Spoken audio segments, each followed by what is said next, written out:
Sebab tu bila saya sebutkan sistem Islam, bila tuan-tuan bayar zakat, satunya bab zakat ni tuan-tuan.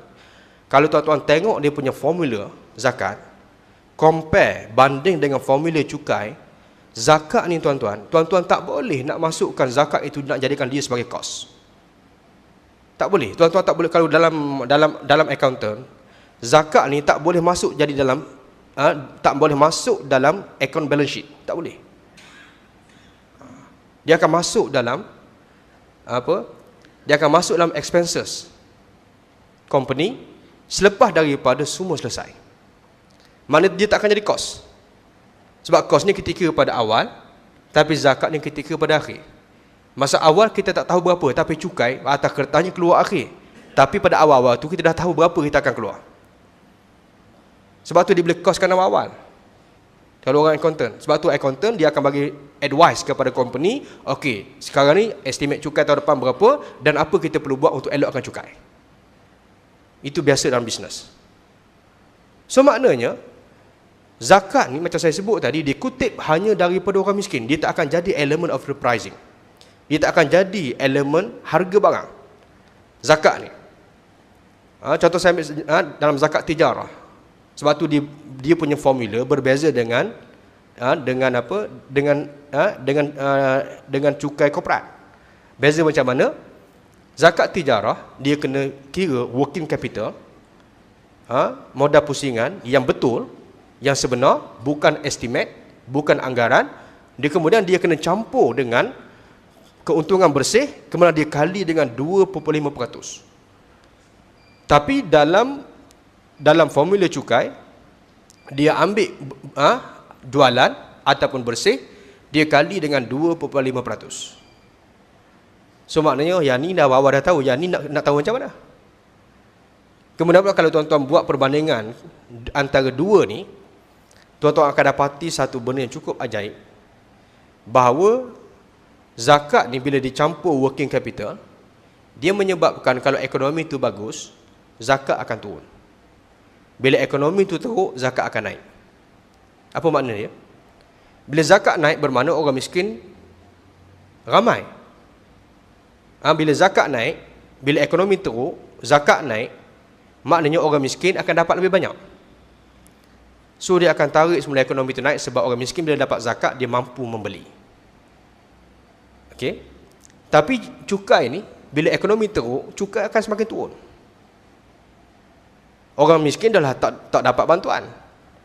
Orang kaya akan minta lagi banyak suntikan, dan ini sebenarnya antara sebab berlakunya global financial crisis dan Eropah hari ini tak boleh keluar daripada masalah kewangan, sebab sistem core mereka adalah sistem cukai.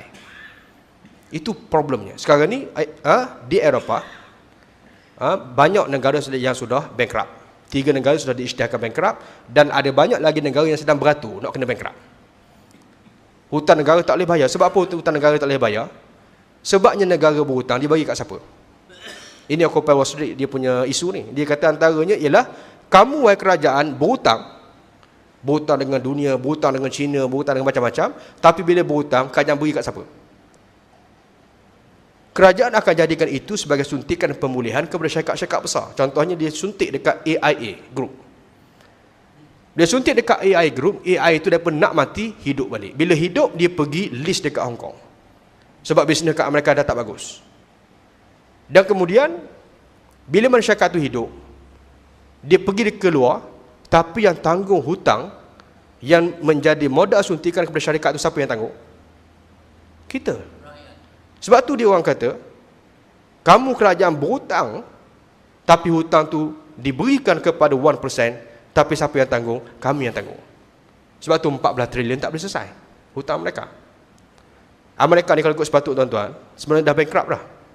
Tapi oleh kerana dia kuasa besar, siapa nak isytihar dia bankrupt? Itu problem dia mereka ni. Okey.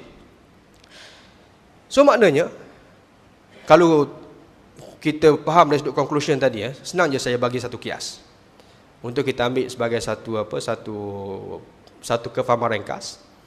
Ibarat kata macam ni, dalam negara kita ni ada 10 orang penduduk dia. 10 orang ni, dia punya duit dalam saku masing-masing ada 100,000. Kemudian tanah dia ada 10 hektar. Maknanya seorang ada 100,000 dan seorang dia berpeluang untuk nak bangunkan rumah dan seumpamanya di atas 1 hektar tanah. Kalau kita ambil purata. Dalam Islam ni, dia punya tuan, mana setiap orang tadi, dia berhak decide, dia berhak untuk nak tentukan sendiri 100,000 yang dia punya tadi, nak buat macam mana, itu dia punya pasal. Sebab itu duit dia. Daripada 100,000 tu mungkin ada orang yang nak besarkan rumah sebab dia tak perlukan kepada kerja sebab dia dah tua dah. Mungkin dia boleh allocate 70,000 buat rumah atas hektar tanah, besar rumah dia. Tapi 30,000 tu cukup sebab dia tak perlu buat bisnes besar. Okey, sebab dia dah tua dah. Ada orang mungkin satu orang ni muda. Daripada 100,000 tadi, dia buat rumah tak nak besar-besar, mungkin dalam 40,000 je dia gunakan untuk buat rumah, tapi 60,000 dia buat modal bisnes.